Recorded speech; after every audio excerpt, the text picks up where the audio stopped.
తులసి. ముందుగా headlines.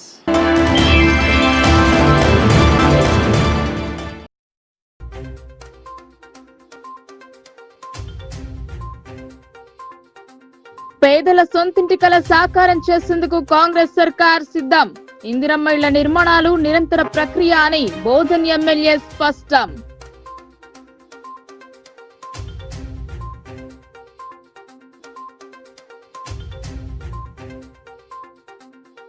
Traffic నియమాలపై ప్రజలకు పోలీసుల అవగాహన. సురక్షిత ప్రయాణానికి నియమాలు పాటించాలని ఏసీపీ వెంకటేశ్వర్ రెడ్డి సూచన.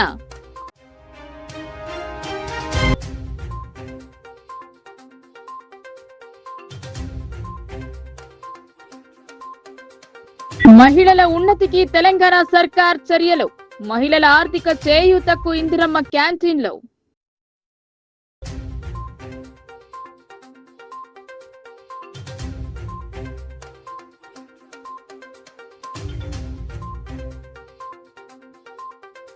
పేదింటి ఆడబిడ్డల పెండిళ్లకు ఆర్థిక సహాయం. చెక్కులను పంపిణీ చేసిన ఎమ్మెల్యే పోచారం.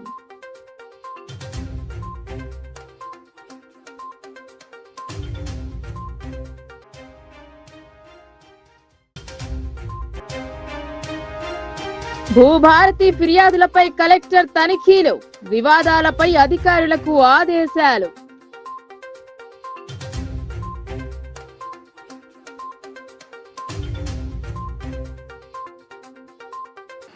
పేదల సొంతింటి కలను సాకారం చేసేందుకు కాంగ్రెస్ సర్కార్ సిద్ధంగా ఉందని అన్నారు బోధన్ ఎమ్మెల్యే మాజీ మంత్రి పి సుదర్శన్ రెడ్డి. అర్హులైన వారందరికీ ఇందిరమ్మ ఇండ్లు మంజూరు జరుగుతుందని తెలిపారు. ఇది నిరంతర ప్రక్రియ అని ఆయన వివరించారు. నవీపేట్ మండల పరిధిలోని నాడాపూర్, జన్నేపల్లి, సిరన్పల్లి, నవీపేట్, నాగేపూర్, మధ్యపల్లి గ్రామాలలో బోధన్ శాసనసభ్యులు మాజీ మంత్రి పి సుదర్శన్ రెడ్డి ఇందిరమ్మ ఇండ్ల నిర్మాణ పనులకు భూమి పూజ చేసి నిర్మాణం పనులను ప్రారంభించి మంజూరు పత్రాలను లబ్ధిదారులకు పంపిణీ చేశారు. ఈ సందర్భంగా ఆయన మాట్లాడుతూ ఉండడానికి ఇల్లు లేని నిరుపేదల సొంతింటి గూడు నిర్మించుకోవాలనే కలను సాకారం చేసేందుకు రాష్ట్ర ప్రభుత్వం ప్రతిష్టాత్మకంగా చేపట్టిన ఇందిరమ్మ ఇండ్ల నిర్మాణం పనులను పారదర్శకంగా నిర్వర్తించాలని అధికారులను ఆదేశించారు. మండలంలో 730 మందికి ఇందిరమ్మ ఇండ్లు మంజూరు కావడం జరిగిందని తెలిపారు. ఇందిరమ్మ ఇండ్ల నిర్మాణం కొరకు ప్రభుత్వం ఉచితంగా ఇసుకను అందజేస్తుందని, అలాగే బేస్మెంట్ ఫిల్లింగ్ కొరకు, మొరం కొరకు లబ్ధిదారులు ప్రభుత్వానికి ఎలాంటి రుసుము చెల్లించాల్సిన అవసరం లేదని సూచించారు. అర్హులైన పేదలకే ఈ పథకం వర్తింపచేయాలనే ప్రభుత్వ లక్ష్యం నెరవేర్చేందుకు గాను ప్రతి ఒక్కరూ సహకరించాలని కోరారు. ఇందిరమ్మ ఇండ్లు మంజూరు కాని పేదలు నిరాశపడాల్సిన అవసరం లేదని, అలాంటి వారికి ప్రభుత్వం మరో అవకాశం కల్పించనుందని అన్నారు. గ్రామాలలో ఇందిరమ్మ ఇండ్ల లబ్ధిదారులు ఇంటి నిర్మాణం కొరకు ముగ్గు వేసే క్రమంలో గ్రామ పంచాయతీ అధికారులకు సమాచారం అందించి వారి సమక్షంలో ముగ్గు వేసుకోవాలని సూచించారు. అలాగే ఇండ్ల నిర్మాణం పనులకు సంబంధించి విడతల వారీగా నిధులు మంజూరు చేయడం జరుగుతుందని, ప్రతి ఒక్కరూ ప్రణాళికాబద్ధంగా ఇంటి నిర్మాణం పనులను కొనసాగించాలని సూచించారు. ఎన్నికల్లో ఇచ్చిన ప్రతి ఒక్క వాగ్దానాన్ని నెరవేర్చేందుకు ముందుకు సాగుతుందని తెలిపారు. నవీపేట మేకల సంత పాటు పాఠశాలలో మొరం వేయడానికి 20 లక్షల రూపాయలు మంజూరు చేయడం జరిగిందని తెలిపారు.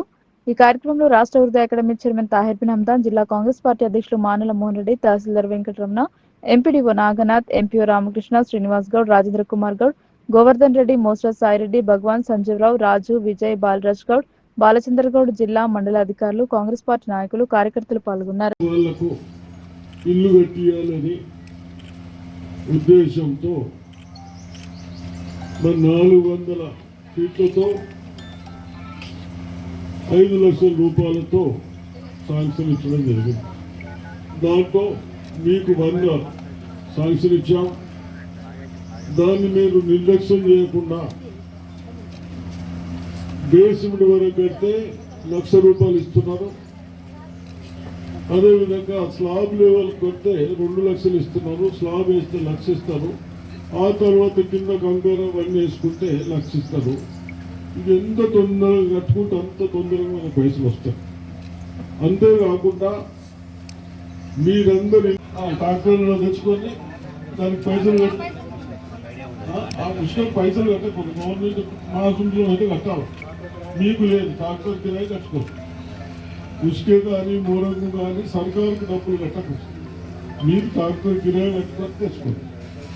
ఇది ఆఫీసర్లు కూడా ఎవరన్నారు అందరికి చెప్పేస్తాం. తహసీల్దార్ ఎవరిస్తారు పర్మిట్?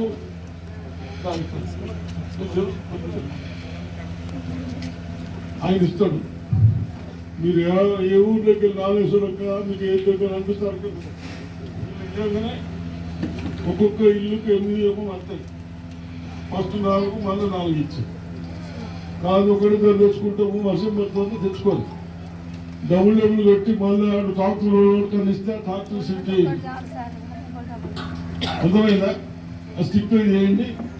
మొరం కూడా నింపుకోండి. పక్కలకే మొరం ఉన్నాయి కదా, మొరం కావాలికి మొరం ఇచ్చేది జల్దీ కట్టుకోండి. అదొకటి. హౌసింగ్ మనకి ఇల్లు కట్టించే శ్రీనివాస్ రెడ్డి చాలా శ్రద్ధతో 400 కంటే ఎక్కువైతే మళ్ళీ మా చుట్టూలకు తీసుకుంటాం. ఇంతకుముందు అట్లా నడిచినాయి కదా, మా చుట్టూలకు కట్టి 400 స్ట్రిక్ట్గా పెట్టినాం.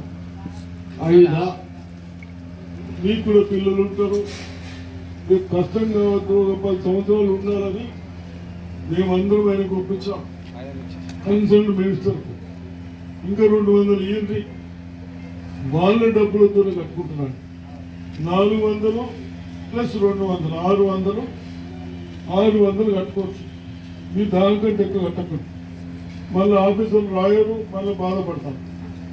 తప్పనిసరిగా 20 ఫీట్లు వస్తుందట. మీరు ఇంకా 2 లక్షలు ఎక్కువ కట్టుకుంటామంటే 200 ఎక్కువ కట్టుకుంటే 30 ఫీట్లు పెంచుకోవాలి. అది చెప్తారు ఆఫీసర్ కనిపించదు. అది తప్పనిసరిగా చేసుకోండి. ఎంత తొందరగా వేసుకుంటే అంత తొందరగా డబ్బులు వస్తాయి. మన కేసీఆర్ సార్ చేసిన పనికి ఎప్పుడు ఏదైతే స్కీములు కడుతుందో, దేనికి బాకీలు కడుతుందో తెలుస్తలేదు. కాబట్టి జల్దీ కట్టుకోండి. అదేవిధంగా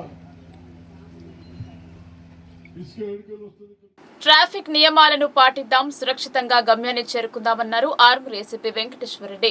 రోడ్డు ప్రమాదాల నివారణపై అవగాహన కల్పించారు. రోడ్డు ప్రమాదాల నివారణకు కృషి చేద్దామని ఆర్మూర్ ఏసీపీ వెంకటేశ్వరరెడ్డి, ఆర్మూర్ ఎంవీఐ వివేకానంద రెడ్డి అన్నారు. మంగళవారం ఆర్మూర్ పట్టణంలో రక్షా స్వచ్ఛంద సేవా సంస్థ ఆధ్వర్యంలో రోడ్డు భద్రత, ట్రాఫిక్ నియమాలపై అవగాహన సదస్సు నిర్వహించారు. ఈ సందర్భంగా వారు మాట్లాడుతూ ప్రతి ఒక్క వాహనదారుడు తప్పనిసరిగా నియమాలు పాటించాలని చెప్పారు. రక్షా స్వచ్ఛంద సేవా సంస్థ సభ్యులు శ్రీనివాస్, ప్రవీణ్, గోపికృష్ణ, తులసి కుమార్, నరహరి, శ్రీధర్ తదితరులు పాల్గొన్నారు. మనం ఎన్ని జాగ్రత్తలు తీసుకున్నా రోడ్డు మీద అనుకోని సందర్భంలో ప్రమాదం జరిగింది, ఏం చేయాలి? రోడ్డు మీద ప్రమాదం జరిగినప్పుడు డ్రైవర్గా మన బాధ్యత అక్కడ గాయపడ్డ వ్యక్తిని మనము వారికి వైద్య సాయం అందేటట్టు చూడాల్సిన బాధ్యత డ్రైవర్. ఆయన ఒక సిచ్యువేషన్ ఎదురు కావచ్చు, అక్కడ యాక్సిడెంట్ జరిగింది, ఎవరో మన వల్ల గాయపడ్డారు, ఆ చుట్టుపక్కల ఉన్న ఊళ్ళో వాడకట్టలు అందరూ జమ అయ్యారు. అప్పుడు ఎటువంటి సిచ్యువేషన్ ఉంటుంది, కోపం ఉంటుంది, మనకు కొట్టే అవకాశం ఉంటుంది. మనం కాపాడుకోవడానికి ఏం చేయాలి? మనము అక్కడ నుంచి ఎక్కడికి వెళ్ళిపోవాలి? పోలీస్ స్టేషన్కి పోయి ఇన్ఫర్మేషన్ ఇవ్వాలి. అదర్వైజ్ మీరు వాళ్ళని కాపాడాలి. లేదు, ఒక ప్రమాదం జరిగింది, ఒక వ్యక్తి అక్కడ గాయపడి ఉన్నాడు, అతన్ని మీరు ఫస్ట్ రెస్పాండర్గా అక్కడికి వెళ్ళింది, అప్పుడే నివారించాలి. మన జాగ్రత్త ఉంటే ఇప్పుడు వాడు ఎదురు వచ్చి కుట్టిండు, మనం ఎంత జాగ్రత్తగా ఉన్నా ప్రమాదం సార్, అది యాక్సిడెంట్ చెప్పి వస్తుందా? అది యాక్సిడెంట్ అంటే వేరే యాక్సిడెంట్, యాక్సిడెంట్ వేరే యాక్సిడెంట్ అన్నాడు. కానీ 9 ఎవరు చేసింది కాదు, వాడికి వాడు స్వయం కృతాపరాధం అంటారు కదా. మరి అన్నట్టు ఎవడు కాపాడతాడు? మనమే అవేర్నెస్ తీసుకోవాలా. సాధించినట్టు హెల్మెట్ ధరించాలి. హెల్మెట్ ధరిస్తే ఈ 2 వీలర్ రైడింగ్ లో చాలా వరకు మనం బతికే అవకాశాలు ఉంటాయి. మేము ఒక రోజు మన రీసెంట్గా ఈ శ్రీరామనవమి రోజు గండిమాల నుంచి వస్తున్నాం. మహేష్ కుమార్ గారు పిసిసి వచ్చిండ్రు. ఆ రోజు అక్కడ వెళ్ళి అటెండ్ అయ్యి వస్తున్నాం. మా ముందట జస్ట్ 50 yards ముందట ఒక అతను అది పెట్టి చేసిన వెహికల్ అనమాట వచ్చి ఆ స్పీడ్ బ్రేకర్ అన్నది. స్పీడ్ బ్రేకర్ అన్నప్పుడు ఏం చేయాలి? స్లో చేయాలి. అదే స్పీడ్లో కొట్టింది, పడుతుంటే కింద పడ్డాడు. కథ బ్లీడింగ్ అవుతుంది. నేను చూస్తూనే ఉన్నా, అది చెవులకి రక్తం కాస్తుంది, కోలుకోలేమని చెప్పి అప్పటికే 100 డయాలు చేసినాం. మేము ఏపీ కనీసం మా వాళ్ళని ఒకటి మా చేతులకి వెళ్ళి చనిపోయింది.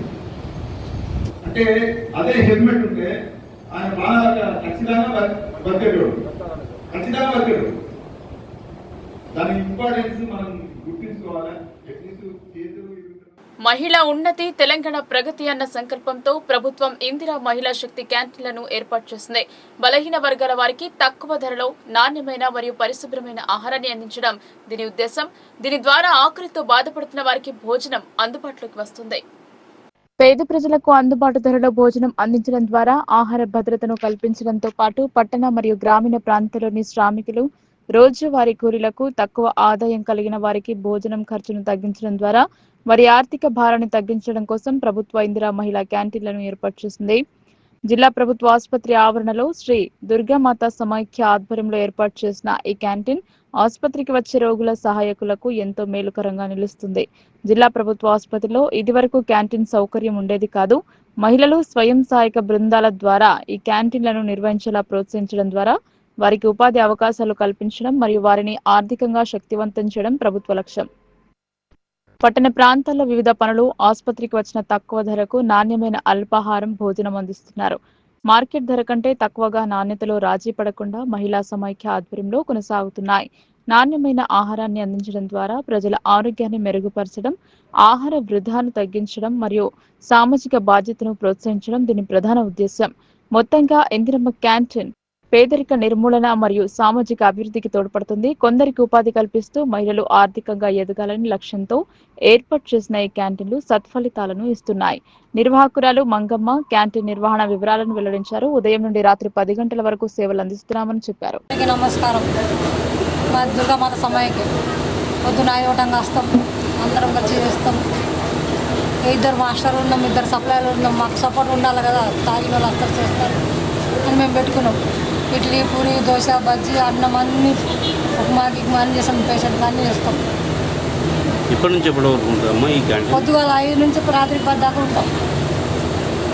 అంతా మంచిగా చేస్తాం, అంతా కలిసి ఉంటాం. రోజువారీగా ఎంత బిజినెస్ జరుగుతుంది? రోజువారీగా ఎంత బిజినెస్ అవుతుంది? రోజు అయితే 20 దాకా అందరం గీకిలు సామాన్ గిమాన్ పోతుంది కానీ పాలు గిల్లు అందరం. ఎన్ని రోజులు స్టార్ట్ చేసి? మేము దసరా. పేదలకు అండగా కాంగ్రెస్ సర్కార్ నిలుస్తుందని బాన్స్వాడ ఎమ్మెల్యే పోచారం శ్రీనివాస్ రెడ్డి అన్నారు.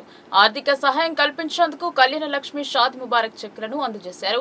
ఇవి పేదలకు ఎంతో సహాయంగా ఉంటాయన్నారు.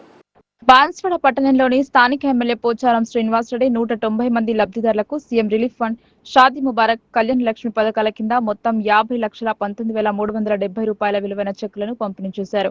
ఈ సందర్భంగా ఆయన మాట్లాడుతూ రాష్ట్ర ప్రభుత్వం అందించే సంక్షేమ పథకాలు పేద ప్రజలకు ఎంతో ఉపయోగకరంగా ఉన్నాయని, వీటిని సద్వినియోగం చేసుకోవాలని కోరారు. ముఖ్యంగా ఆడపిల్లల పెళ్లిళ్లకు ఆర్థిక సాయం అందించే షాదీ ముబారక్, కళ్యాణ లక్ష్మి పథకాలు ఎంతో మందికి ఆసరాగా నిలుస్తున్నాయని ఆయన అన్నారు. అనారోగ్యంతో బాధపడుతున్న వారికి సీఎం రిలీఫ్ ఫండ్ ద్వారా ఆర్థిక సహాయం అందించడం జరుగుతుందని, ప్రజలు ఈ పథకాలను సద్వినియోగం చేసుకోవాలని పిలుపునిచ్చారు. ఈ కార్యక్రమంలో పలువురు స్థానిక నాయకులు, కార్యకర్తలు, లబ్ధిదారులు పాల్గొన్నారు. వివిధ దవాఖానాలలో అనారోగ్యంగా ఉన్నటువంటి వ్యక్తులు వైద్యం పొందిన తర్వాత వారికి ఆయా దవాఖానా యాజమాన్యం బిల్లులు తీసుకున్న తర్వాత అట్టి బిల్లులపైకి కొంత ఊరట కలిగేయడానికి గౌరవ ముఖ్యమంత్రి శ్రీ రేవంత్ రెడ్డి గారి ఆధ్వర్యంలో సీఎం రిలీఫ్ ఫండ్ కింద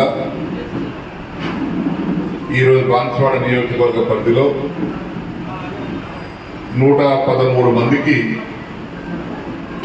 42,40,500 రూపాయలు ఇప్పుడు చెక్కులు లబ్ధిదారులకు పంపిణీ చేయడం జరిగింది.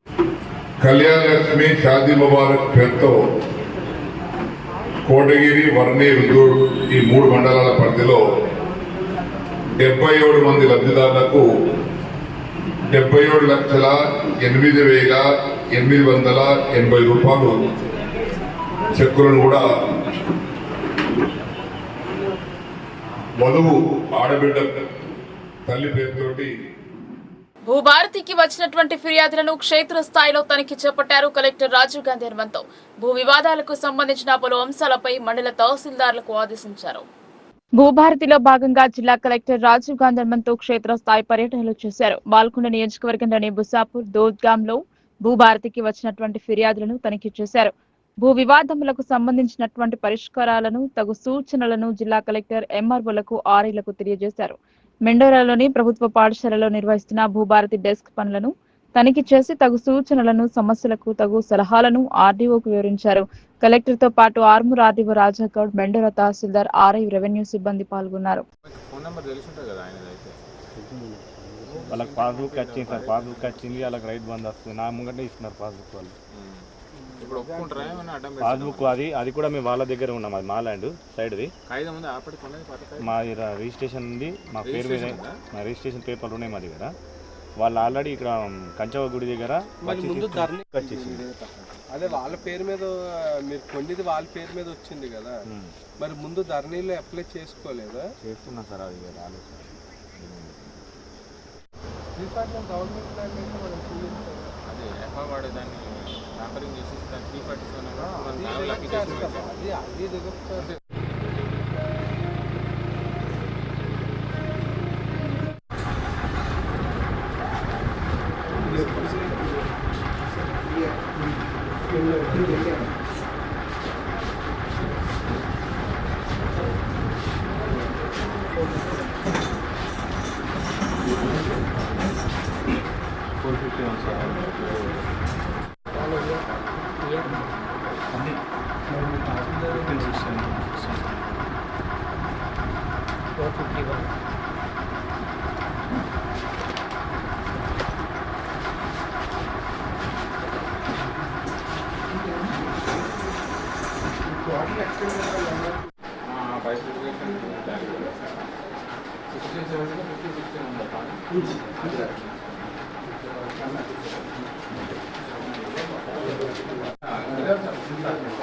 కేసెస్ రిజల్ట్ పెట్టండి కదా, ఫైల్స్ ఇవ్వండి సార్, ఏమేమి ఐడెంటిఫై చేసుకోండి.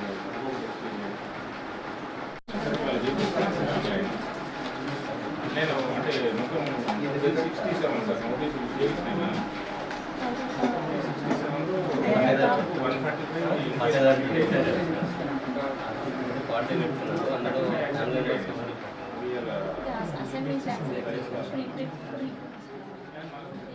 బంగాళాఖాతంలో ఏర్పడ్డ అల్పపీడన ప్రభావం వల్ల వారం రోజుల పాటు వర్షం కురిసే అవకాశం ఉందని వాతావరణ శాఖ నిపుణులు చెబుతున్నారు. ఉమ్మడి తెలుగు రాష్ట్రాల్లో వర్షం కురిసే అవకాశం ఉందని తెలిపారు. మంగళవారం మధ్యాహ్నం నిజామాబాద్ లో ఒక మోస్తరు వర్షం కురుస్తుంది. ఒక పక్క ఎండవేడిమి, మరో పక్క అకాల వర్షాలతో ప్రజలు ఆందోళనకు గురవుతున్నారు. మంగళవారం మధ్యాహ్నం నిజామాబాద్ నగరంలో ఒక్కసారిగా వర్షం కురిసింది. ఎండవేడిమితో ఉక్కిరిబిక్కిరి అవుతున్న ప్రజలు కాస్త ఉపశమనం లభిస్తుందని భావించిన కురిసిన చిన్నపాటి వర్షం చినుకులకు మరింత వేడిమి పెరిగింది. మరోపక్క శుభకార్యాలు ఉన్నందున వర్షం ఎప్పుడు కురుస్తుందో అని ప్రజలు ఆందోళన వ్యక్తం చేస్తున్నారు. ప్రస్తుతం కురుస్తున్న వర్షం వల్ల ఎలాంటి లాభం లేకపోగా ఆరోగ్యపరమైన సమస్యలు తలెత్తే అవకాశం ఉందని భావిస్తున్నారు. మృగశిర కార్తెతో వర్షాకాలం ఆరంభమవుతుంది. ఈ అకాల వర్షాలు పంట నష్టంతో పాటు అనారోగ్యాల సమస్యలు తెస్తాయని కొందరు అంటున్నారు. ఏదైనా కారణంతో రైతు మృతి చెందితే ఆ కుటుంబానికి 5 లక్షల బీమా సౌకర్యాన్ని గత ప్రభుత్వం కల్పించింది. కానీ పథకం కాస్త కొందరికి వరంగా మారింది. 4 సంవత్సరాలుగా రైతు బంధు పథకం వర్తించడం శోచనీయమైన విషయమని సమాచార హక్కు చట్టం పరిరక్షణ కమిటీ రాష్ట్ర అధ్యక్షుడు ఆరోపించారు. అట్టి విషయమై పలుమార్లు సంబంధిత అధికారులకు ఫిర్యాదు చేసినా ఇలాంటి ఫలితం దక్కలేదని ఆరోపించారు. ఎడపల్లి మండలం టానాకలాన్ గ్రామ శివారు ప్రాంతంలో గల అసైన్డ్ భూమి సర్వే నంబర్ 894/1P2 లో గల 3 ఎకరాల 39 గుంటల వ్యవసాయ భూమికి సంబంధించిన వ్యక్తి 2021లో మరణించినప్పటికీ ఇప్పటి వరకు ఆమె పేరున రైతు బంధు పథకం నిధులు మంజూరు కావడం ప్రభుత్వ నిధుల దుర్వినియోగపరచడమేనని సమాచార హక్కు పరిరక్షణ కమిటీ తెలంగాణ రాష్ట్ర అధ్యక్షులు పాతూరి యాదగిరి గౌడ ఆరోపించారు. మృతి చెందిన వ్యక్తికి రైతు బంధు పథకం వర్తింపచేయడం ఆపాలని పలుమార్లు రెవెన్యూ, వ్యవసాయ శాఖ అధికారులకు ఫిర్యాదు చేసినప్పటికీ ఎలాంటి ఫలితం లేదని ఆయన అన్నారు. 2021వ సంవత్సరంలో వ్యవసాయ భూమికి సంబంధించిన వ్యక్తి మృతి చెందినప్పటికీ నేటి వరకు వారి వారసుల పేరు మీదకి వ్యవసాయ భూమి మ్యూటేషన్ కాకపోవడం పలు అనుమానాలకు తావిస్తుందని అన్నారు. రైతు బంధు పథకం నిధులను దుర్వినియోగం చేస్తున్న ఘటనపై అధికారులు విచారణ జరిపి అటు సర్వే నెంబర్కు రైతు బంధు నిలుపుదల చేయాలని, అలాగే మృతి చెందిన నాటి నుండి నేటి వరకు మంజూరైన రైతు బంధు నిధులను ప్రభుత్వం వెనక్కి తీసుకోవాలని యాదగిరి గౌడ్ డిమాండ్ చేశారు. ప్రభుత్వ నిధులు దుర్వినియోగం అవుతున్నా చోద్యం చూస్తున్న రెవెన్యూ, వ్యవసాయ శాఖ అధికారుల తీరు సరికాదని, వెంటనే తాను ఆరోపిస్తున్న సర్వే నెంబర్పై విచారణ జరిపి నిజాలు నిగ్గు తేల్చాలని డిమాండ్ చేస్తున్నట్లు యాదగిరి గౌడ్ డిమాండ్ చేశారు. నేను ఆర్టీఐ సమాచార పరిరక్షణ కమిటీ హైదరాబాద్ స్టేట్ ప్రెసిడెంట్ను, తెలంగాణ రాష్ట్ర ప్రదేశ్ను అధ్యక్షుడిని. విషయం ఏంటంటే టానాకలం గ్రామంలో 894/1 P2లో 3 ఎకరాల 39 గుంటలు. లబ్ధిదారుని పేరు B Lakshmi, wife of Lakshman. ఆమెకు రైతు బంధు 2018 నుంచి టెన్షన్గా 2025 వరకు పడుతూనే ఉంది. కానీ సమస్య ఏంటంటే 2021లో ఆమె చనిపోయింది. చనిపోయినా కూడా రైతు బంధు పడుతూనే ఉంది. పలుమార్లు అధికారులకు ఫిర్యాదులు ఇచ్చినచో అది మాకు సంబంధం లేదు అని చెప్తున్నారు. రెవెన్యూ వాళ్ళకి ఇస్తే అగ్రికల్చర్ వాళ్ళకంటారు, అగ్రికల్చర్ వాళ్ళకి ఇస్తే రెవెన్యూ వాళ్ళకంటారు. కాబట్టి సంబంధిత అధికారులు దీనిపై శాఖాపరమైన చర్యలు తీసుకొని అట్టి రైతు బంధువులు నిలిపివేయాలని చెప్పి కోరుచున్నాను. నవీపేట్ మండలం గాంధీనగర్ గ్రామంలో దొంగలు హల్చల్ చేశారు. అర్ధరాత్రి కత్తులు, రాడ్లతో స్వైర విహారం చేశారు దుండగులు. నవీపేట్ మండలం గాంధీనగర్ గ్రామంలో సోమవారం అర్ధరాత్రి దుండగులు హల్చల్ చేశారు. ముసుగులు కప్పుకుని కత్తులతో గ్రామ వీధిలో తిరుగుతూ దొంగతనాలకు యత్నించినట్లు సమాచారం. గ్రామంలోని ఒక కిరాణా దుకాణం తాళాలు పగలగొట్టి అందులో ఉన్న కొద్దిపాటి డబ్బుని దొంగిలించినట్లు సమాచారం. అయితే చుట్టుపక్కల చప్పుడు కావడంతో దుండగులు పరారయ్యారు. మరోవైపు ఘటనపై ఎలాంటి ఫిర్యాదు అందలేదని నవీపేట్ ఎస్ఐ వినయ్ తెలిపారు. గ్రామంలో పోలీస్ పెట్రోలింగ్ ఏర్పాటు చేయాలని పోలీసులను గ్రామస్తులు కోరుతున్నారు.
ఎడపల్లి మండలంలో ప్రభుత్వ భూములు కబ్జాకు గురయ్యాయని సీఎం పేషిలో ఫిర్యాదు చేస్తే గానీ రెవెన్యూ అధికారులు స్పందించలేదు.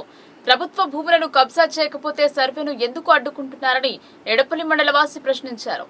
ఎడపల్లి మండలం జమ్లం గ్రామశివారి ప్రాంతంలో 37 ఎకరాల ప్రభుత్వ భూమి కబ్జాకు గురైందని సీఎం రేవంత్ రెడ్డి పేషిలో ఫిర్యాదు చేస్తే స్పందించిన ముఖ్యమంత్రి జిల్లా కలెక్టర్కు విచారణకు ఆదేశించారని జైతాపూర్ గ్రామానికి చెందిన రామాంజనేయ చౌదరి అనే వ్యక్తి ఆరోపించారు.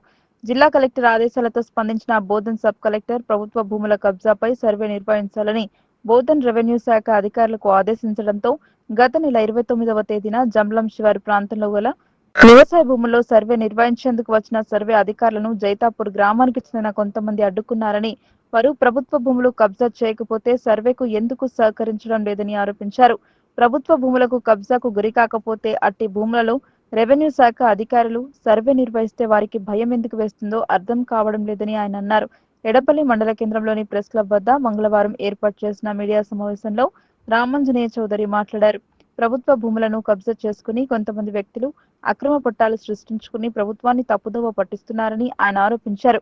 జమ్లం శివారు ప్రాంతంలో మొత్తం 13 సర్వే నెంబర్లలో సర్వే నిర్వహించి నివేదికను అందించాలని సబ్ కలెక్టర్ బోధన్ సర్వే అధికారులకు సూచించగా వారు అట్టి భూముల్లో సర్వే నిర్వహించడం జరిగిందని, కేవలం ఒక్క సర్వే నెంబర్లో సర్వే నిర్వహిస్తుండగా కొందరు వ్యక్తులు వచ్చి సర్వేను అడ్డుకున్నారని అన్నారు. ఎడపల్లి మండలం జైతాపూర్ గ్రామానికి చెందినటువంటి కట్టూరు రామాంజనేయ చౌదరిని. జమ్లం శివారులో మాది 32 ఎకరాలు, ప్రభుత్వ భూములు 37 ఎకరాల భూములు కబ్జాకి గురైనవని గత 6 సంవత్సరాలుగా నేను ప్రభుత్వ పరంగా చట్ట ప్రకారంగా పోరాటం చేయడం జరుగుతుంది. ఈ భూముల విషయంలో మన రాష్ట్ర ముఖ్యమంత్రి రేవంత్ రెడ్డి గారికి, ఇండస్ట్రియల్ మినిస్టర్ దుద్దిళ్ల శ్రీధర్ బాబు గారికి నేను ఫిర్యాదు చేయడం జరిగింది. ఆ ఫిర్యాదు అనుసరించి మన నిజామాబాద్ జిల్లా కలెక్టర్ గారు బోధన్ సబ్ కలెక్టర్ గారికి తగిన ఆదేశాలు ఇవ్వడం జరిగింది. ఆ భూముల్ని మొత్తం సర్వే చేసి నివేదికలు పూర్తి స్థాయిలో తెప్పించమని. దీని విషయం గత నెల 29వ తారీఖు నాడు బోధన్ డిఐ గారు, ఎడపల్లి ఎంసీ గారు ఇరువురు కూడా సర్వేలు నిర్వహించడానికి వచ్చారు. ఒక్క నెంబర్ని మాత్రం సర్వే చేశారు. ఈ లోపల భూ కబ్జాదారులు ఒక 7-8 మందిని తీసుకొచ్చి 10 మందిని తీసుకొచ్చి ఆ అధికారులకి ఆటంకాలు కల్పించారు.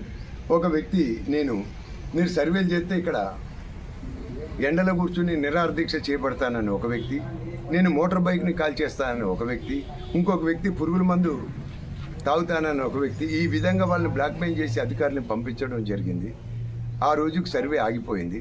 తెల్లారి ఇదే భూ కబ్జాదారులు 6 మంది కలిసి ఇంకో 2 తీసుకుని ఏఆర్పి క్యాంపుకు చెందినటువంటి ఒక పైరవికారుని వెంటబెట్టుకుని ఎమ్మెల్యే గారికి 30వ తారీఖు నాడు మార్నింగ్ ఉదయం 8:30కి ఎమ్మెల్యే గారు R&B గెస్ట్ హౌస్లో ఉంటే బోధనలో అక్కడ చేరుకుని దీన్ని మిస్గైడ్ చేసి చెప్పడం జరిగింది.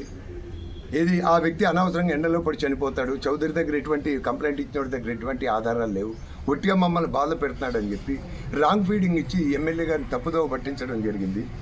ఎమ్మెల్యే గారు వారు చెప్పిన మాటలే నిజమనుకుని నమ్మి ఆ పైరవికారుడి మాటలు నమ్మి డిఐ గారిని పిలిపించి నువ్వు ఏ విధంగా సర్వేలు చేస్తావు, చాలా సపోర్ట్ చేయి ఆపు అని చెప్తే, లేదు సార్ కలెక్టర్ గారి ఆదేశాలు సబ్ కలెక్టర్ గారి ఆదేశాలు ఉండబట్టి మేము సర్వే చేసామంటే సబ్ కలెక్టర్ గారికి కూడా బోధన్ ఎమ్మెల్యే గారు ఫోన్ చేసి ఆ సర్వేలు ఆఫ్ చేయమని ఒత్తిడి తీసుకురావడం వల్ల సర్వేలు ఆగిపోయినాయి. దయచేసి గౌరవమైనటువంటి బోధన్ ఎమ్మెల్యే సుదర్శన్ రెడ్డి గారికి మేము విన్నవించేది ఒకటే, సార్ రాష్ట్ర ముఖ్యమంత్రి గారికి ఇచ్చినటువంటి ఫిర్యాదు కాపీ ఉంది, ఇండస్ట్రియల్ మినిస్టర్ గారు ఇచ్చినటువంటి కాపీ ఉంది, ఆదేశాలు ఇచ్చారు, జిల్లా కలెక్టర్ గారు ఇచ్చారు. మీరు ఒక ఎమ్మెల్యే కాదు, ప్రభుత్వంలో మీరు ఒక భాగస్వామి కూడా. మీ బాధ్యత ప్రభుత్వ మిగులు భూములు 37 నుంచి 45 ఎకరాల వరకు ఆ భూ కబ్జాదారుల దగ్గర ఉన్నాయి.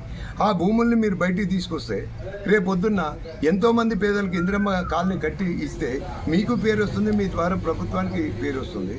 కేవలం ఆ ఒక్క పైరవికారుడు మాటలు నమ్మి ఆ పైరవికారుడు కూడా ఈ 3 మండలాల్లో కూడా ఎన్ఎస్ఐ భూముల్ని ఎన్నో విధాలుగా అక్రమ పట్టాలు చేపించి లక్షలాది రూపాయలు దండుకున్న వ్యక్తి మాటలు మీరు ఎలా నమ్ముతున్నారు? అదేవిధంగా ఆ పైరవికారుడు ఈ భూ కబ్జాదారులు కుమ్మక్కై వీళ్ళేమో ఎన్ఎస్ఐ భూములకి ఏఎస్ఐ భూములకి వాళ్ళేమో ఈ యొక్క కస్టోడియన్ భూములు కబ్జా చేసుకోవడం జరిగింది. మీరు ఈ యొక్క భూ కబ్జాదారుల మాటలు కానీ దయచేసి ఆ యొక్క పైరవికారుడు మాటలు కానీ దయచేసి మీరు నమ్మవద్దు. బోధన్ సబ్ కలెక్టర్ గారి ద్వారా విషయాలు తెలుసుకోండి, స్థానిక ఎంఆర్ఓ గారి ద్వారా విషయాలు తెలుసుకోండి, అదేవిధంగా కలెక్టర్ గారి ద్వారా విషయాలు తెలుసుకోండి. ఆ కబ్జాదారుల మాటలు మీరు నమ్మవద్దు, మిమ్మల్ని తప్పుదోవ పట్టిస్తున్నారు. మీరు రాబోయే రోజుల్లో మీరు రాష్ట్ర మంత్రి అవుతారని చెప్పి నియోజకవర్గంలో ప్రజలందరూ కోరుకుంటున్నారు. మిమ్మల్ని తప్పుదోవ పట్టించి మీకు అపకీర్తి తెప్పించి మిమ్మల్ని మార్కెట్లో ఫెయిల్ చేసే ప్రయత్నం చేస్తున్నారు వీళ్ళు. ఆ ఒక పైరవికారుడు కూడా నేను రాబోయే రోజుల్లో ఇక్కడ జడ్పీటీసీ నేనే, జిల్లా పరిషత్ చైర్మన్ని నేనే, ఆ చైర్మన్కి ఏమన్నా సీట్లు తక్కువ వస్తే మీరే ఒప్పందం చేసుకోవాలని చెప్పి భూ కబ్జాదారులతో ఒప్పందం చేసుకోవడం జరిగింది. దయచేసి ఎమ్మెల్యే గారు దయచేసి మీరు వాస్తవ విషయాలు తెలుసుకోండి.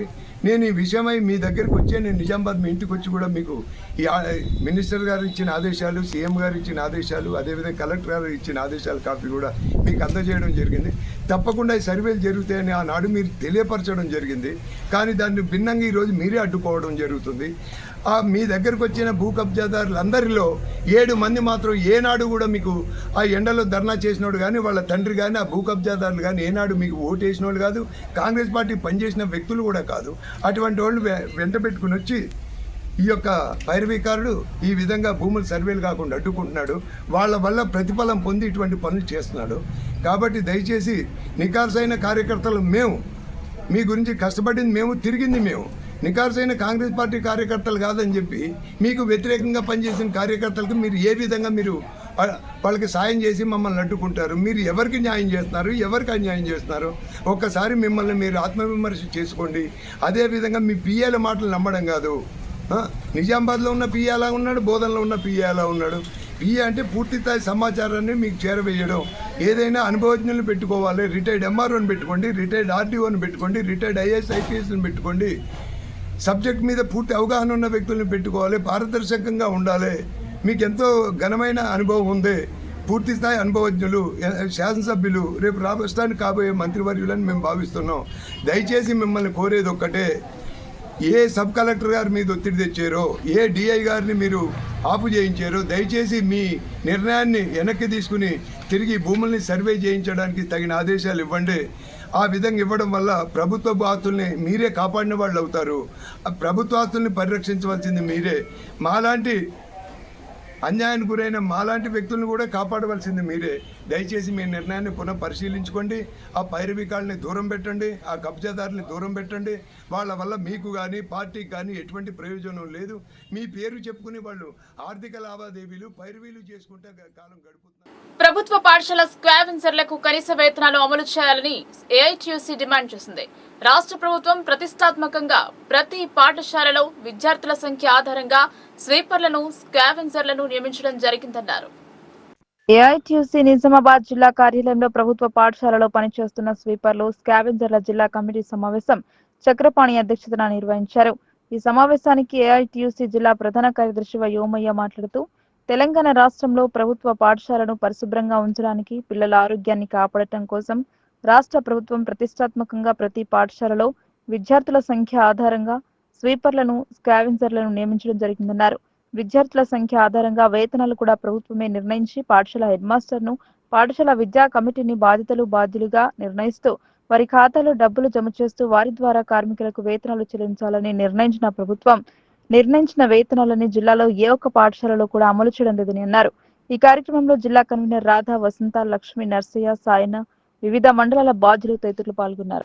ఇందిరమ్మ ఇళ్ల జాబితాలో అర్హులైన పేర్లను తొలగించడం పట్ల లబ్ధిదారులు మద్దుల తాండా గ్రామ పంచాయతీ కార్యదర్శిని నిలదీశారు. జిల్లా అధికారులు స్పందించి నిజమైన అర్హులకే ఇందిరమ్మ ఇళ్లు మంజూరు చేయాలని డిమాండ్ చేశారు. నర్పల్లి మండల పరిధిలోని మద్దుల తండాలో ఇందిరమ్మ ఇళ్ల లబ్ధిదారులు గ్రామ పంచాయతీ కార్యదర్శిని నిలదీశారు. అన్ని అర్హతలు కలిగిన తమ పేరును తొలగించి అనర్హులైన వారి పేర్లు చేర్చడం పట్ల పేద గిరిజనులు ఆగ్రహం కట్టలు తెంచుకుంది. ఇందిరమ్మ కమిటీ సభ్యులు, అధికారులు కలిసి 29 మంది లబ్ధిదారుల జాబితాను ప్రకటించారు. అధికారులు తుది జాబితాలో 11 మందిని అనర్హులుగా ప్రకటించారు. ఈ సందర్భంగా ఇందిరమ్మ ఇళ్ల లబ్ధిదారులు మరియు ఇందిరమ్మ ఇళ్ల కమిటీ సభ్యులు మాట్లాడుతూ, తుది జాబితా తమకు తెలియకుండానే అధికారులు వారి ఇష్టానుసారం తయారు చేయడం ఏంటని మండిపడ్డారు. తమకు ఇళ్లు వస్తుందని పెంకుటిళ్లను కూల్చివేసుకున్నామని వారు ఆవేదన వ్యక్తం చేస్తున్నారు. పూరి గుడిసెలో ఉన్నవారు తమకు కట్టుకోవడానికి భూమి ఉందని, అయినా తమ పేర్లు తొలగించడం బాధాకరమని అన్నారు. పై అధికారులు స్పందించి నిజమైన అర్హులకు ఇందిరమ్మ ఇళ్లు ఇవ్వాలని వారు కోరారు. పంచాయతీ కార్యదర్శి భాస్కర్ ను వివరణ కోరగా, ప్రభుత్వం ఇచ్చిన ఉత్తర్వుల మేరకు అర్హతలు కలిగిన వారిని తుది జాబితా తయారు చేయడం జరిగిందని, ఎవరి దగ్గర డబ్బులు తీసుకోలేదని ఆయన వివరణ ఇచ్చారు. ఈ కార్యక్రమంలో పంచాయతీ కార్యదర్శి మరియు ఇందిరమ్మ కమిటీ సభ్యులు మరియు గ్రామ అభివృద్ధి కమిటీ మరియు ఇందిరమ్మ ఇళ్ల లబ్ధిదారులు పాల్గొన్నారు. అవి యాప్ ద్వారా ఫోటో క్యాప్చర్ చేయడం జరిగింది. అప్పుడు ఫోటో క్యాప్చర్ చేసినప్పుడు వాళ్ళు పెంకుటిల్లో ఉన్నారా, ఆర్సీసీ సొంత ఇంట్లో ఉన్నారా, ఆర్సీసీ రెంట్ ఇంట్లో ఉన్నారా, ఆ విధంగా 3 భాగాలుగా తీయడం జరిగింది. తర్వాత అంటే దీని విషయంలో L1 అంటే పెంకుటిల్లో వండుకుంటూ స్థలం ఉన్న వారిది L1 లిస్టు, స్థలం లేని వారిది L2 లిస్టు, L3 అంటే ఆర్సీసీ రెంట్ ఉన్నా, ఆర్సీసీ ఓన్ ఉన్నా, ఒకవేళ వాళ్ళకు 4 వీలర్ ఉన్నా, ఇంతకుముందు ఇందిరమ్మ ఇల్లు మంజూరైనా సరే L3 లిస్టు. ఈ విధంగా 3 భాగాలుగా రావడం జరిగింది. తర్వాత ఈ ఇన్ఎలిజిబుల్ అంటే ఆర్సీసీ ఇంతకుముందు ఆర్సీసీ ఓన్ ఉన్న, ఇంతకుముందు ఇందిరమ్మ ఇల్లు ఉన్న, 4 వీలర్ ఉన్న ఇలాంటి ఎలిజిబుల్ తీసేసి, తర్వాత స్థలం లేని వాళ్ళ జాబితా తీసేసి L1 లిస్టు, తర్వాత ఆర్సీసీ రెంట్ ఉన్న వాళ్ళ జాబితా తయారు చేయడం జరిగింది. అందులో 62 మంది అర్హులుగా ఉండడం జరిగింది.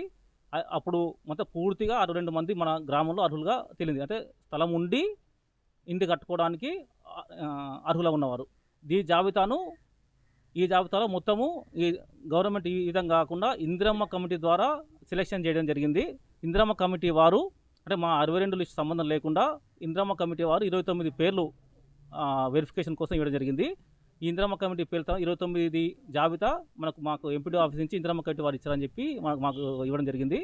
ఈ 29 మందిని ఒక్కొక్క క్లస్టర్కు ఒక్కొక్క వెరిఫికేషన్ ఆఫీసర్ను వేయడం జరిగింది, గెస్టెడ్ ఆఫీసర్ను. ఆ గెస్టెడ్ ఆఫీసర్ల ఆధ్వర్యంలో వెరిఫికేషన్ చేయడం జరిగింది. 29 మందిలో 11 మందిని ఇన్ఎలిజిబుల్గా గుర్తించడం జరిగింది. దీనికి కారణాలంటే ఆల్రెడీ ఇల్లు కన్స్ట్రక్షన్ చేస్తున్న, ఇల్లు ఉన్న, భూమి ఎక్కువ, స్థలం లేకపోతే వాళ్ళకి స్థలం లేకపోయినా సరే వాళ్ళని ఇన్ఎలిజిబుల్గా గుర్తించి జరిగింది. ఆ 29లో 11 ఇన్ఎలిజిబుల్ గుర్తించి 18 మందిని ఓకే చేయడం జరిగింది. 16 మందికి ఇప్పుడు శాంక్షన్లు రావడం జరిగింది. తర్వాత గ్రామంలో దీని మీద అభ్యంతరాలు ఉంటే కూడా ఇల్లు ఉన్నా తీసేసినాం, ఇల్లు కన్స్ట్రక్షన్ అవుతున్నా తీసేసినాం, స్థలం లేదు, స్థలం లేకున్నా అసలు జాబితాలో ఉండకూడదు, స్థలం లేకపోతే వాళ్ళు లేదు, స్థలం లేకపోయినా తీసేసినాము, పొలం ఎక్కున్నా తీసేసినాం. ఈ కారణాల వల్ల 11 మంది పేర్లు తొలగించడం జరిగింది. అంటే వెరిఫికేషన్ ఆఫీసర్ ఆధ్వర్యంలో తొలగించడం జరిగింది. AE sir. APR Balayya sir అనుకుంటారు, బాలయ్య సార్. సంయుక్తంగా ఇద్దరం. ఎందుకంటే ఈ ఆర్సీసీ ఇల్లు చూపించాల్సిన ఒకవేళ ఇల్లు ఏంటున్నారు, ఆ ఇల్లు చూపించాల్సిన బాధ్యత పంచాయతీ కార్యదర్శిగా ఉంటుంది కాబట్టి ఇల్లు చూపించినాం. పొలం విషయంలో మాత్రం వాళ్ళకి ఎంత పొలం ఉందని మాకు తెలియదు, వాళ్ళు అయినప్పుడు వాళ్ళు చూపించడం జరిగింది. 5 మంది ఉన్నారు. దత్తు, తర్వాత దేవి, సేటియా, మన్కి, రమ్కి, ఈ 5 ఇంద్రమ్మ కమిటీ సభ్యులు. వెరిఫికేషన్ వీళ్ళ ఇండ్లు మాత్రము వీళ్ళు 29 వీళ్ళు సెలెక్షన్ చేసి ఇచ్చిండ్రు. దాంట్లో రీవెరిఫికేషన్లో భాగంగా మేము దాంట్లో అర్హులను ఉంచి అర్హులను తీసేయడం జరిగింది. మీరు తీసేటప్పుడు అలా పట్టాడేటప్పుడు అలా మీద ఎత్తేస్తున్నావు కదా, అలా తీసుకొచ్చి ఇచ్చిన నువ్వు చెప్తున్నావు కదా. అయితే మేము 5 ఉన్నప్పుడు మాకు వీళ్ళలా కదా, మీ సార్ వచ్చినప్పుడు మీ సార్ నీ పైన అధికారే కదా. ఇల్లు వెరిఫికేషన్ ఆఫీస్ చేసినాం. దత్తున్నాడు ఆడకి వచ్చిందా వచ్చినా రాలేదు, ఎట్లా తీసేస్తావు నువ్వు? నువ్వు వాళ్ళకైనా చెప్పినా ఇంప్రెషన్ ఇచ్చినావా? నువ్వు వాళ్ళకైనా ఇప్పుడు మా 5 కూడా ఇంప్రెషన్ ఇచ్చినా సార్ వస్తుండు ఇట్లా ఇంప్రెషన్ చేస్తున్నామని చెప్పినావా? వాళ్ళకి చెప్పినావు, ఉండమన్నాడు. అయితే నాకు చెప్పినాను, నాకైతే చెప్పలేవు కదా. సెట్కి చెప్పినా, దేవికి చెప్పినావా? ఎడ చెప్పినావు? ఓళ్ళకి చెప్పినావు. వచ్చినప్పుడు మీరు ఏం చెప్పిండ్రు? ఈయనకు పెద్ద డాబా ఉంది, ఇల్లు ఉంది అని చెప్పిండ్రు. ఇల్లు ఉన్న వాళ్ళకు 1,00,000 తీసుకొని నువ్వు చేసినావు. సార్ గణేష్ అన్న నేను గరీబోని, గణేష్ అన్న ఈయన దగ్గర 1,00,000 లేదు, నాకైతే పేరే లేదు. నాకనే చెప్పలేదా నువ్వు? 1,00,000 ఇయ్యలేడు.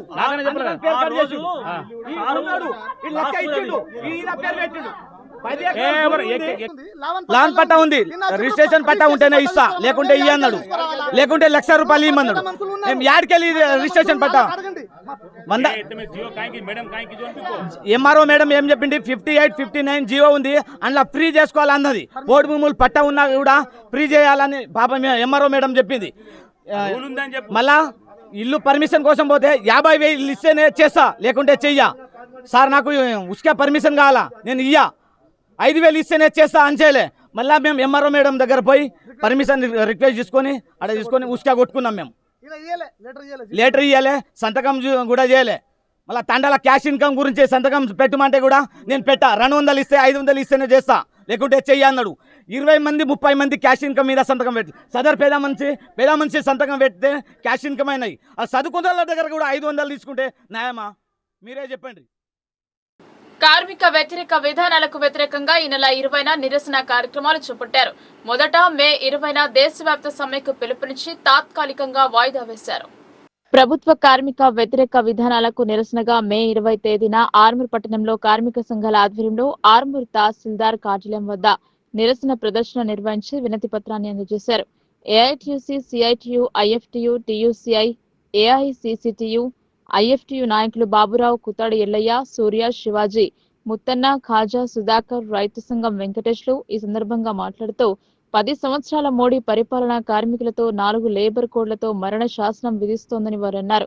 కార్మికుల కనీస వేతనం 26,000 ప్రకటించి అమలు చేయాలని, 2016 అక్టోబర్ 26 సుప్రీంకోర్టు తీర్పు ప్రకారం సమాన పనికి సమాన వేతనం అమలు చేయాలని, దేశంలోని 50 కోట్ల మంది కార్మికులకు పీఎఫ్, ఈఎస్ఐ చట్టాలను వర్తింపజేసి అమలు చేయాలని వారు డిమాండ్ చేశారు. మే 20న సమ్మె జూలై 9కి వాయిదా వేయడం జరిగిందని వారు తెలిపారు. కార్మికుల శ్రమ దోపిడీ చేసే కార్పొరేట్ కంపెనీలకు ఊడిగం చేసే విధానాలకు నరేంద్ర మోడీ ప్రభుత్వం స్వస్తి చెప్పకపోతే కార్మికుల కోపానికి బలికాక తప్పదని వారు తెలియజేశారు. ప్రభుత్వ రంగ సంస్థల ప్రైవేటీకరణ ఆపాలని, ఉపాధి భద్రత కల్పించాలని వారు డిమాండ్ చేశారు. స్థానిక తహసీల్దార్కి వినతి పత్రాన్ని అందజేశారు. ఈ కార్యక్రమంలో ఐఎఫ్టియు జిల్లా ప్రధాన కార్యదర్శి Dasu, LIC Baliya, CITU Sailu, Padmarao, IFTU Lakshmi, Lakkora Bhumanna, Lakshman, AICCTU Poshetti, AIKMS Armoor division కార్యదర్శి మార్క్స్ బాబురావు, మార్క్స్, టియుసిఐ నాయకులు అరవింద్ తదితరులు పాల్గొన్నారు. ఈరోజు ఏదైతే భారత కార్మిక సంఘాలు తలపెట్టినటువంటి సార్వత్రిక సమ్మెను అనివార్య కారణాల వల్ల వాయిదా వేయటం జరిగింది. వారి యొక్క పోరాటానికి తెలంగాణ రైతు సంఘం సంపూర్ణ మద్దతు తెలియజేస్తూ ఉంది. ప్రధానంగా ఈరోజు దేశంలో ఉన్నటువంటి సంపద అంతా కూడా దోసి ఇవాళ పెట్టుబడిదారులకు, అదాని అంబానీలకు పెడుతున్నటువంటి పరిస్థితి ఉంది. ఈ విధానాన్ని విడనాడాలి. ప్రధానంగా ఇవాళ పెట్టుబడిదారుల కోసమే కాదు, ఈ దేశంలో ఉన్నటువంటి 140 కోట్ల ప్రజల మంచి కోసం ఆలోచించాల్సిన అవసరం ఉంది. ఇవాళ పేదల మీద భారాలు మోపుతా ఉన్నాడు. ఒకవైపు ఇవాళ ధరలు పెరుగుతూ ఉన్నాయి, అదే కాకుండా ఇవాళ రైతుల మీద భారాలు మోపుతా ఉన్నాడు. రైతులు గిట్టుబాటు ధర కావాలని చెప్పేసి అడుగుతూ ఉన్నారు. దాన్ని విస్మరించి ఈరోజు విపరీతంగా ధరలు పెంచి పెట్టుబడిదారులకి ఇవాళ వ్యవసాయ రంగాన్ని కార్పొరేటీకరణ చేయాలనే ప్రయత్నం చేస్తూ ఉన్నాడు. అంతేకాదు ఇవాళ కార్మికులు అనేక సంవత్సరాలుగా కొట్లాడి సాధించుకున్నటువంటి కార్మిక చట్టాలని మరి కాలరాసి 4 కోడ్లు ఈరోజు తీసుకొచ్చి ఈ కోడ్ల ద్వారా మొత్తం పరిపాలన కొనసాగించాలని ప్రయత్నం చేస్తూ ఉన్నాడు. ఈ కోడ్ల ద్వారా కార్మికులకు నష్టం తప్ప లాభం ఏం లేదు. కాబట్టి దీన్ని విరమించుకోవాలని చెప్పేసి ఈరోజు సమ్మె ఏదైతే కొనసాగుతుందో దీనిని ఈ ద్వారా అంటే నరేంద్ర మోడీకి తగిన గుణపాఠం చెప్పాల్సి వస్తుంది. ఇప్పటికైనా నువ్వు ఆలోచించి కార్మికుల యొక్క కన్నెర చేయకముందే నువ్వు తీసుకొచ్చినటువంటి చట్టాలని విరమించుకోవాలని చెప్పేసి తెలియజేస్తా ఉన్నాను. Nizamabad municipal corporation town planning విభాగం నవ్వుల పాలవుతుంది. ఎవరికి వారే యమునా తీరే అన్న చందంగా మారింది. పూసిల గల్లీలో ఒక కమర్షియల్ కాంప్లెక్స్ నిర్మాణం పనులు అనుమతులు లేకుండానే జరుపుతున్నారని సోషల్ మీడియాలో ప్రచారం జరుగుతున్నా అధికారులు మాత్రం స్పందించకపోవడం నెటిజన్లు అధికారుల తీరుపై మండిపడుతున్నారు. ఏదైనా నిర్మాణం జరపాలంటే అందుకు మున్సిపల్ కార్పొరేషన్ టౌన్ ప్లానింగ్ విభాగం వారి అనుమతి తప్పనిసరి. కానీ ఈ నిర్మాణం మొదటి నుండి వివాదాస్పదంగా మారింది. పర్మిషన్ కోసం మున్సిపాలిటీ దరఖాస్తు చేయగా పరిశీలించిన టౌన్ ప్లానింగ్ అధికారులు అనుమతి నిరాకరించారు. 3 పర్యాయాలు అనుమతి రాకపోవడంతో మరోమారు అనుమతి కోసం దరఖాస్తు చేసుకున్నారు. ప్రస్తుతం దానిపై విచారణ జరిపి అనుమతి ఇవ్వాలా వద్దా అనేది నిర్ణయించాల్సి ఉంది. కాగా దీనిపై సామాజిక మాధ్యమంలో ఎన్ని మార్లు దరఖాస్తు చేశారు, ఎవరు పరిశీలించారు, పరిశీలించిన అధికారి ఇచ్చిన నోటీసును పోస్ట్ చేశారు. అయినా సదరు నిర్మాణదారుడు మాత్రం నిబంధనలను తుంగలో తెక్కి యథేచ్ఛగా నిర్మాణ పనులు చేపడుతున్నారు. దీంతో టౌన్ ప్లానింగ్ విభాగంలోని ఒక ఉద్యోగి వీరికి అండగా ఉండటం వల్లనే పనులు జరుపుతున్నారన్న ఆరోపణలు వినిపిస్తున్నాయి. మున్సిపల్ కమిషనర్ స్పందిస్తే తప్ప టౌన్ ప్లానింగ్ విభాగం వారిపై ఉన్న అనుమానాలు నివృత్తి కావు.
వార్తలు ముగించే ముందు హెడ్లైన్స్ మరోసారి.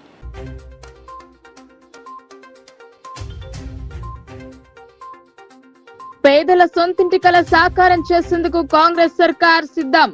ఇందిరమ్మ ఇళ్ల నిర్మాణాలు నిరంతర ప్రక్రియ అని బోధన్ ఎమ్మెల్యే స్పష్టం.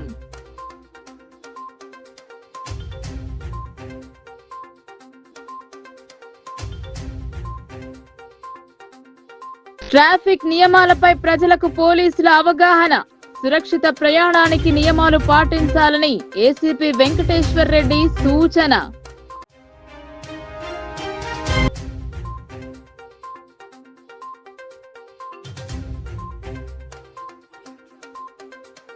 మహిళల ఉన్నతికి తెలంగాణ సర్కార్ చర్యలు.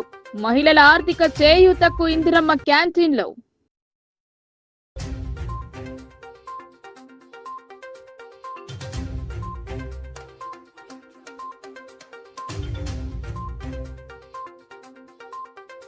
పేదింటి ఆడబిడ్డల పెండిళ్లకు ఆర్థిక సహాయం. చెక్కులను పంపిణీ చేసిన ఎమ్మెల్యే పోచారం.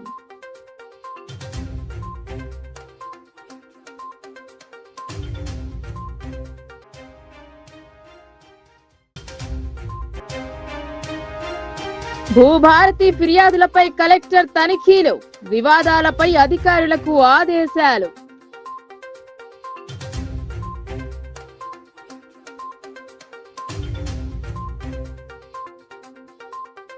ఈ వార్తలు ఇంతటితో సమాప్తం. తిరిగి ప్రసారమయ్యే వార్తలు మళ్ళీ కలుద్దాం. అంతవరకు చూస్తూనే ఉండండి మీ లోకల్ న్యూస్, మన ఊరు మన వార్త.